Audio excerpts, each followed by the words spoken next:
tarde, meus irmãos. É com alegria, mais uma vez, e satisfação que ocupamos esse espaço na nossa casa, né, para trazermos um pouco dos ensinamentos do Cristo para todos nós. E que, como sempre, possam nos servir como um lastro nessa nossa caminhada, nossa jornada.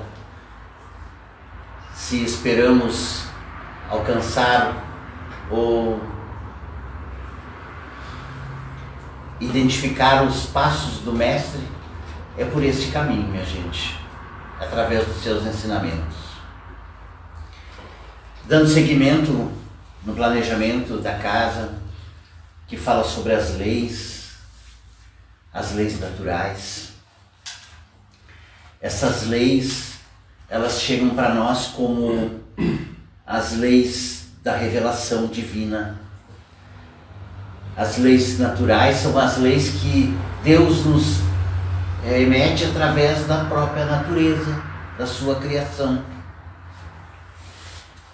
Elas estão no capítulo 3, ou na parte 3 do Livro dos Espíritos, que é o livro primeiro da codificação, que completou 168 anos em abril, e que deram origem à obra que nós anteriormente aqui refletimos a respeito, que é o livro O Evangelho segundo o Espiritismo, que é chamado o Código Moral da Humanidade. E o capítulo 1º do nosso Evangelho, um dos pilares que Kardec estabeleceu para, a partir dali, fundar, organizar, codificar a doutrina espírita. E o primeiro capítulo, Jesus diz para nós: eu não vim destruir a lei nem os profetas, mas dar-lhes seguimento. Então, começa dentro dessa narrativa a forma que Kardec encontrou para facilitar o nosso entendimento. Mas eu pretendo trazer todo esse tema de uma forma didática e para favorecer ainda mais, né, o nosso Evangelho hoje, sendo aberto no capítulo 7, falando sobre bem-aventurados os pobres de espírito, determina muito sobre essa lei de igualdade que nós estamos, ou vamos nos referir a partir de agora. Mas primeiro vamos tentar entender o que é lei natural. O que é lei natural? E eu trago aqui uma identificação que está na questão 803 do Livro dos Espíritos, que diz assim, que a lei natural é a lei de Deus. E é a única verdadeira para a felicidade do homem.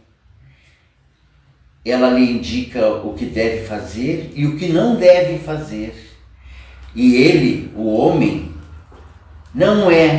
só não é feliz quando se afasta dessas leis. Então, às vezes encontramos facilidades nas nossas vidas. Às vezes, algumas questões nos atraem pelas facilidades, pelos prazeres, por aquelas alegrias que são momentâneas e que mais adiante nós vamos perceber que são ilusões e que nós, continuando por este rumo, por esse trajeto, possivelmente teremos decepções. E a decepção maior é quando nós temos que repetir a lição. Imaginemos nós na escola, estudando, nos dedicando para cumprir o ano letivo, passar de ano.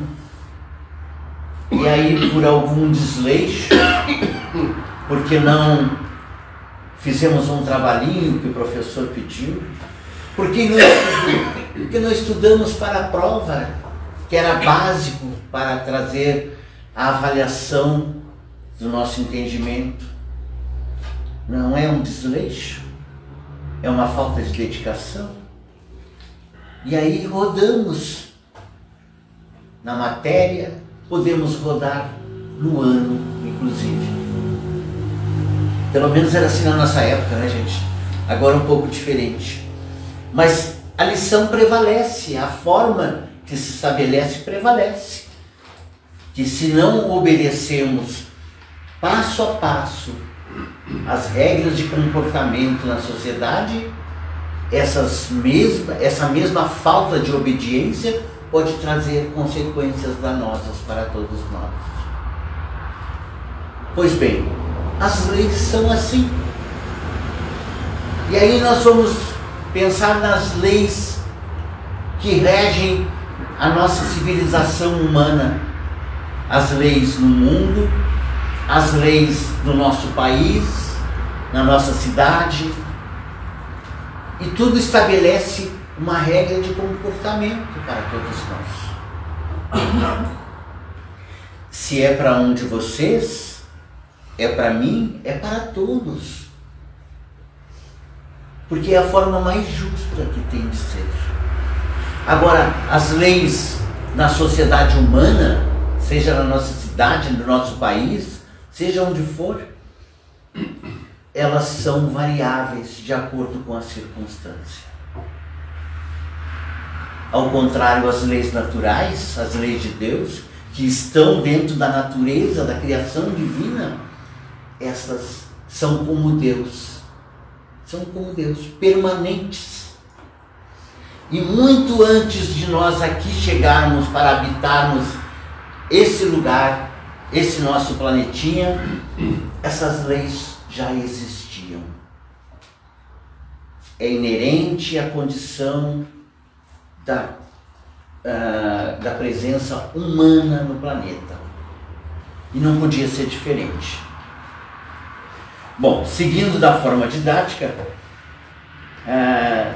aqui na outra questão pergunta se a lei é eterna, assim como Deus, é imutável, assim como Deus. E Deus estabeleceu essas leis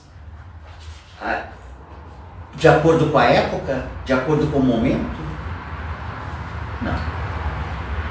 As leis sempre, como são imutáveis, sempre são as mesmas. Ou seja, um outro pilar da nossa, que a doutrina estabelece para nós, conforme o entendimento de Allan Kardec, é a reencarnação. Ou seja, nada termina aqui, meus amigos. Isso já entendemos. Ou seja, vamos morrer e faz parte da lei? Vamos morrer. Morrer, morte física, morte do corpo. O espírito continua vivo e submetido às mesmas leis. O que antes era, após continuará sendo. Isso não é um critério justo? Se Deus é justo, Ele só teria como estabelecer condições justas para todos nós. E aí nós chegamos na lei de igualdade. Se há justeza nessa aplicabilidade das leis, será que é diferente para alguns em relação aos outros? Será que é diferente para quem tem mais posse de quem não tem posses? Será que é para algumas raças? Será que é para alguma cor de pele? Será que é só para os homens e não para as mulheres?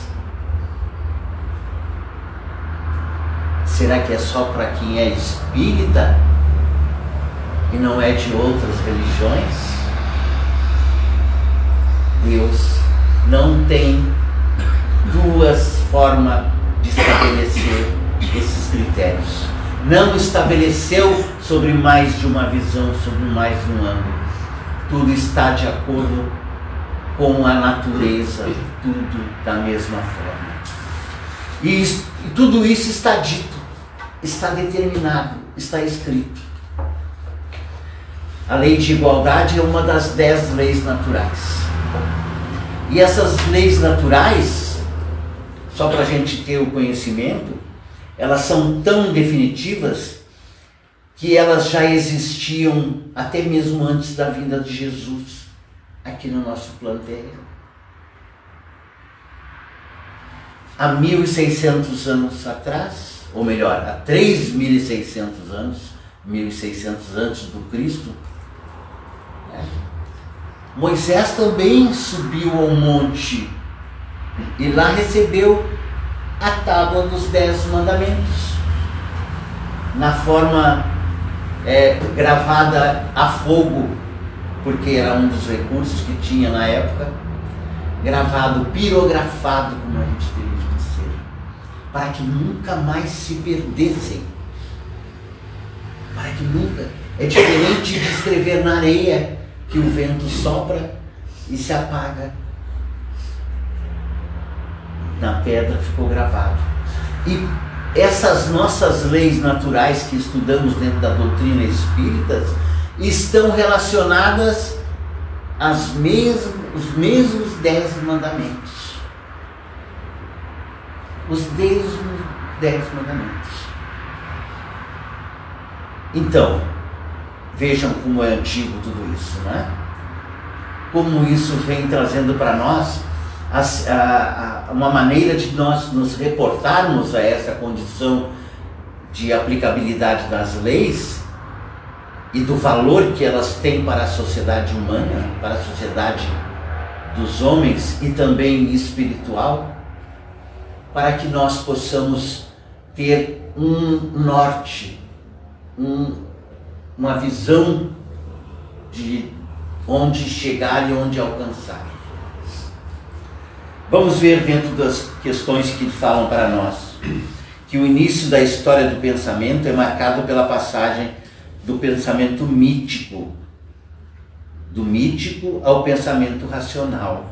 Antes era só misticismo. Antes não tinha, as coisas não tinham uma maneira racional de ser. Via trovoar, parecia que aquilo ia rachar o mundo no meio. Parece que ia desabar o mundo através das águas, através dos efeitos que os movimentos se produziam.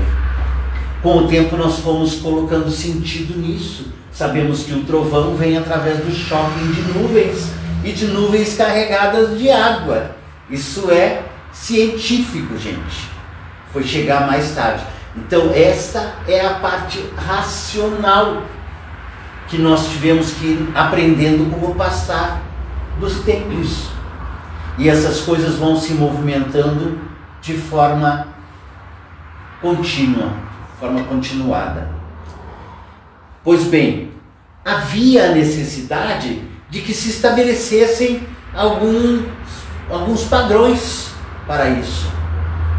E nada melhor do que através das leis.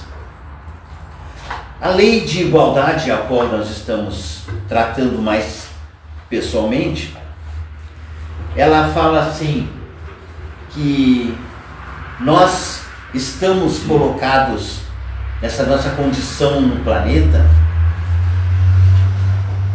de acordo com as nossas aptidões, de acordo com as nossas capacidades.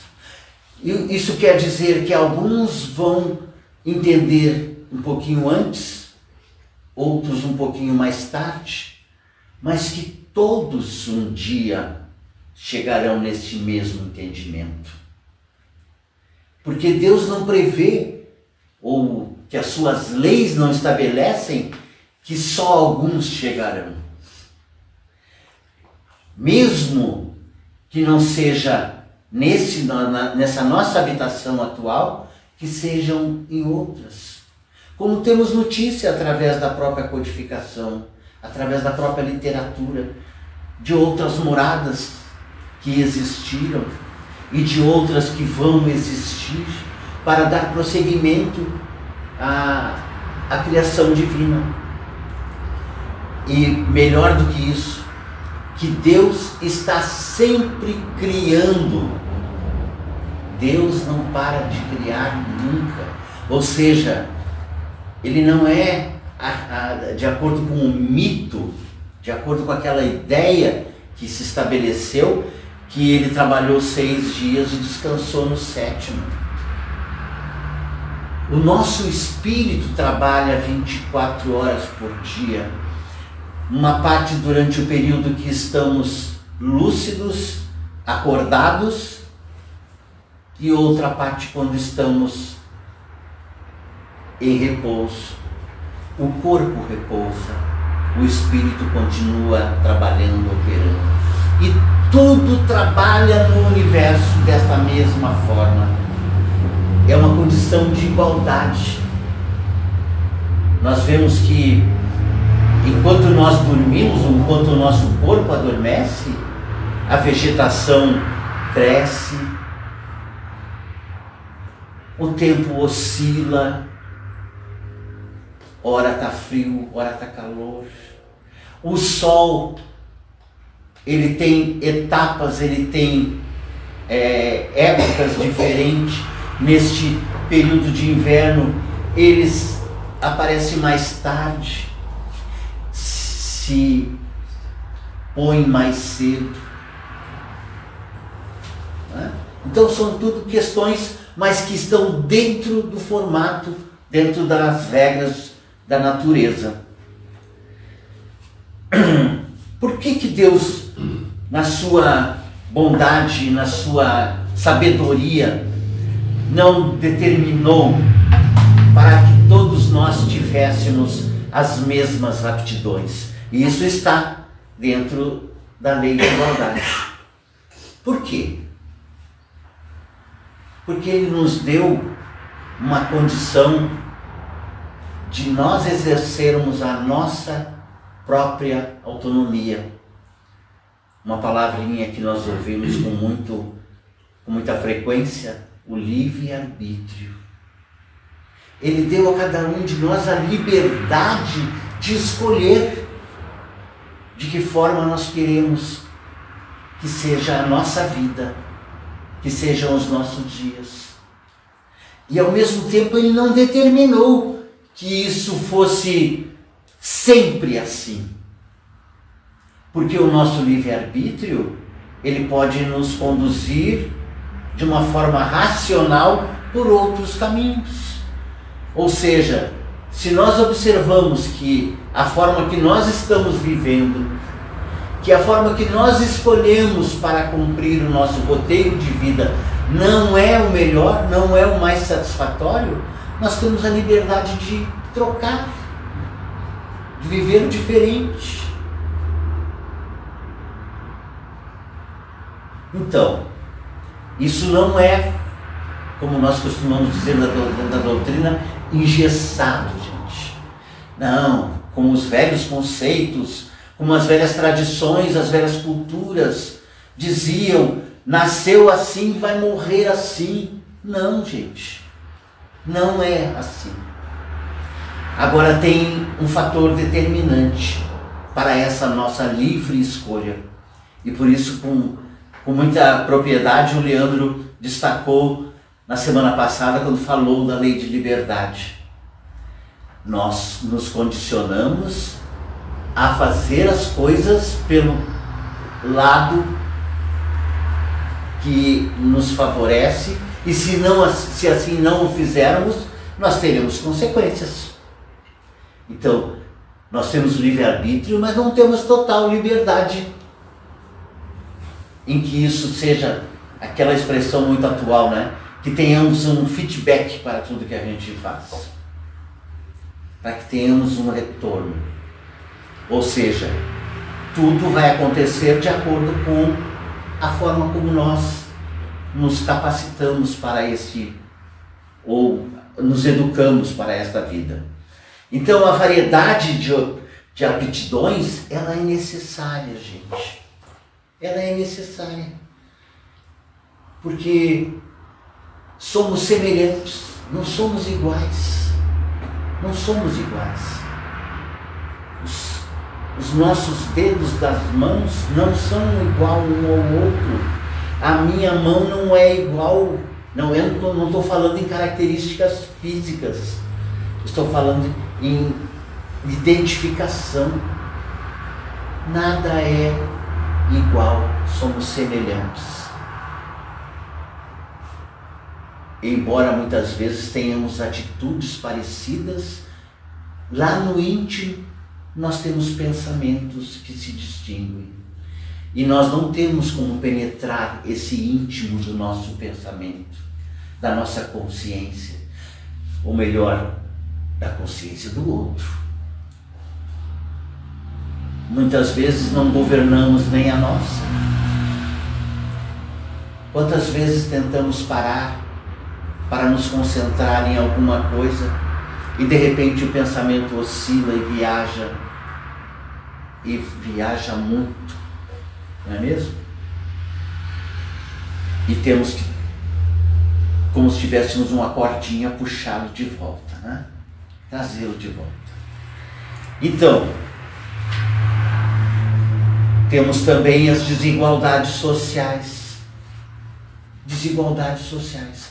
Somos homens, somos criaturas dotados de condições iguais, fornecidas por Deus.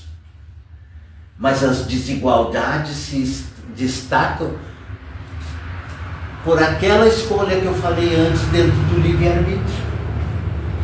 Se eu escolher não levantar cedo, não trabalhar, ficar na ociosidade, esperando que as coisas acontecem, eu não vou ter como me manter a minha família, manter as minhas necessidades básicas. Enquanto que eu vou enxergar o outro levantando cedo, trabalhando, se oferecendo para o trabalho, se propondo ao trabalho e tendo resultados na sua vida. Aí depois nós vamos dizer assim: Deus é injusto. Por que o outro tem e eu não tenho?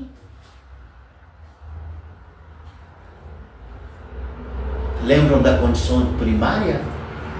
Deus concede a todos as mesmas condições. Agora nós é que escolhemos o caminho.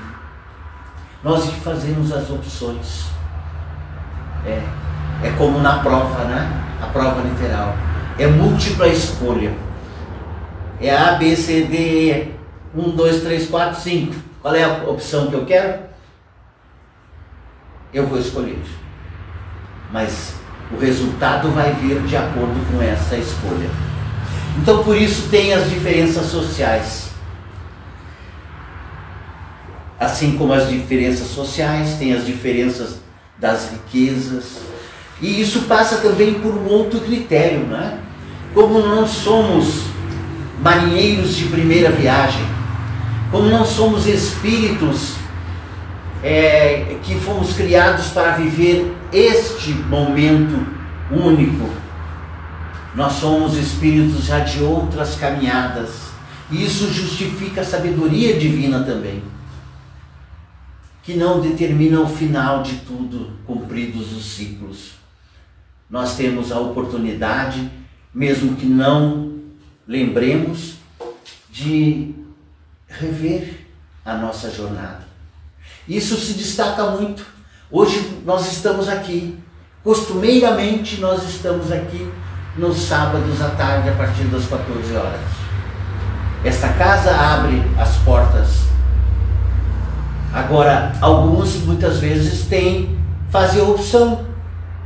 Hoje eu não vou, eu vou deixar para a semana que vem, eu vou deixar para outro dia. Está dentro do nosso livre-arbítrio. E não condenamos porque não temos na nossa condição o julgamento do outro. Temos o nosso. Então, quando nós fazemos opções, é como nós estarmos fazendo a nossa plantação, plantando a sementinha. Agora, de que forma essa plantação vai surtir efeito, vamos ver mais tarde os resultados. É como a opção de ir à escola, é como a opção de encaminhar o filho para estudar. Tudo são opções na vida da gente.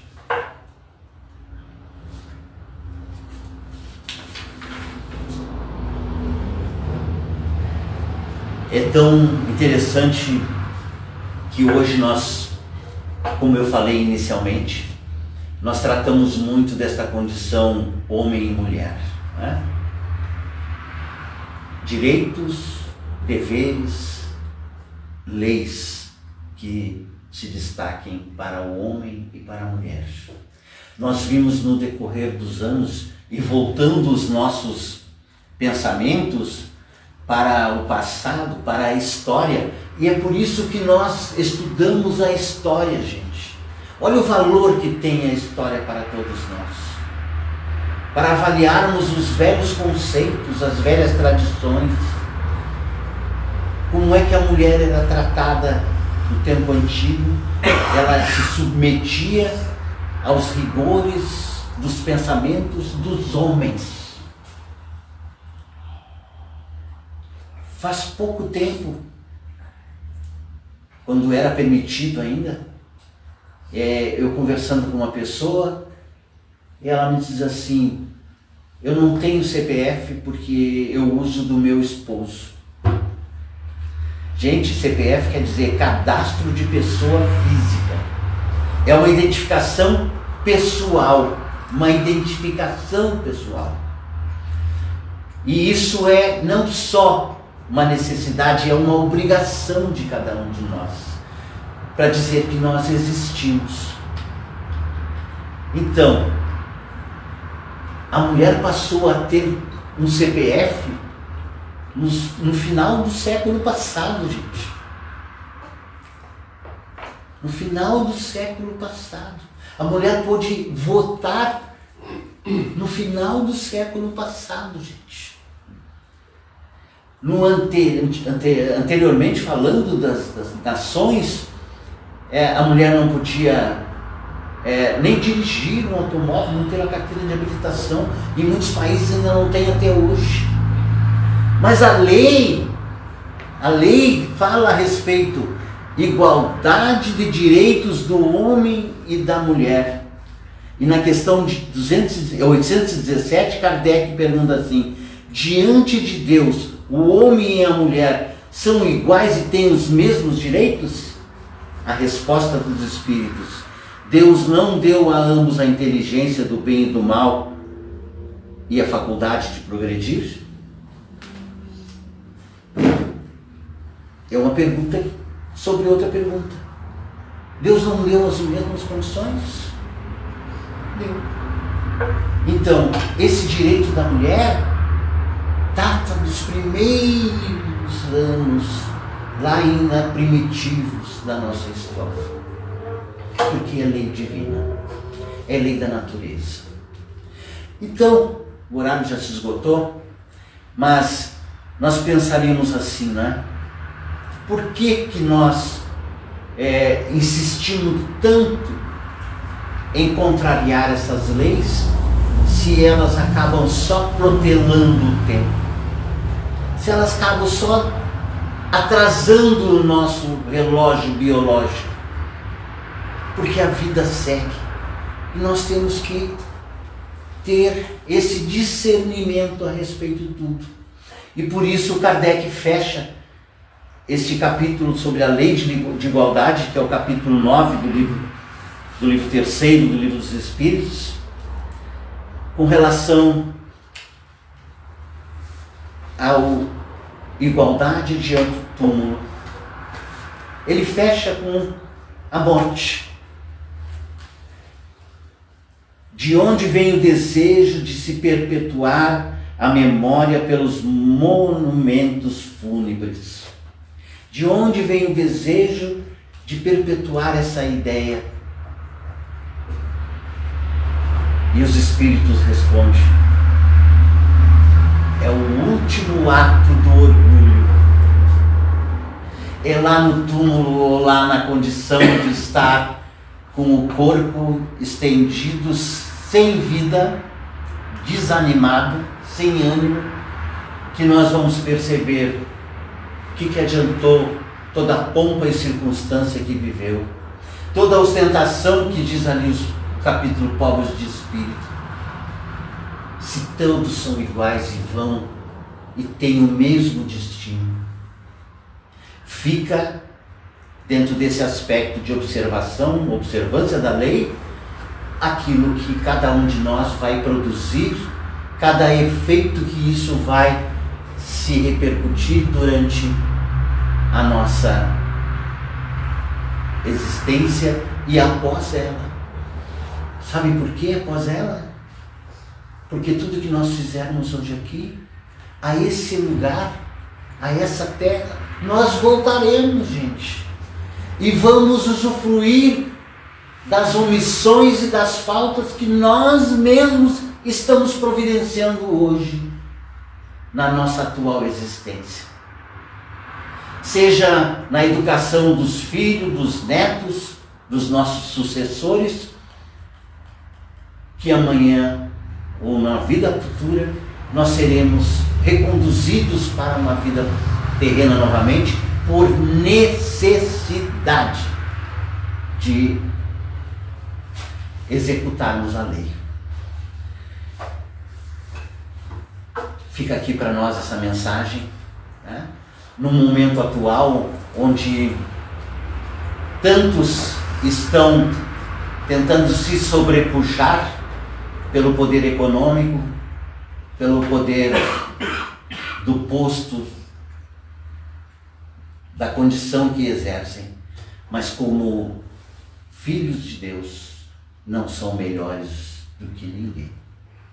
Pelo contrário, podem ser até menos, se insistirem nessa opção. Agradeço a todos mais uma vez pela atenção, pelos olhares, pelos ouvidos que dirigiram a mim durante esses últimos minutos, a essa casa que nos abriga sempre, e a Deus pela oportunidade. Muito obrigado.